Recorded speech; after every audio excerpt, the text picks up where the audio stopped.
ಅಲೆಗಳು ಕಾತಿರಿಸಿವೆ, ಭೂಮಿ ಅಪ್ಪಳಿಸಿವೆ.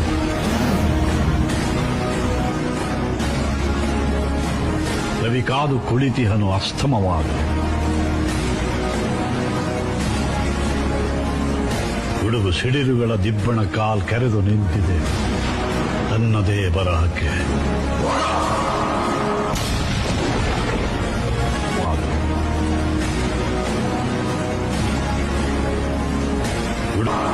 ಸಿದ್ಧಿವಿನಾಯಕ ಸೇವಾ ಸಮಿತಿ ನಿಯಂಪಾಳ್ಯ 28ನೇ ವರ್ಷದ ಅದ್ದೂರಿ ಮಹಾಗಣಪತಿಯ ಒಂದು ಮಹೋತ್ಸವ ಆಕರ್ಷಣೆ ಅಂತಾನೆ ನಿಯಂಪಾಳ್ಯ ಮಹಾಗಣಪತಿ ಮಹಾರಾಜ್ ಈ ವರ್ಷ ನಮ್ಮ ಶೈವ ಆರ್ಟ್ಸ್ ಮನು ಶೈವ ಆರ್ಟ್ಸ್ ಅವ್ರ ಕಡೆಯಿಂದ ರೆಡಿ ಮಾಡಿಸಿದ್ದಾರೆ.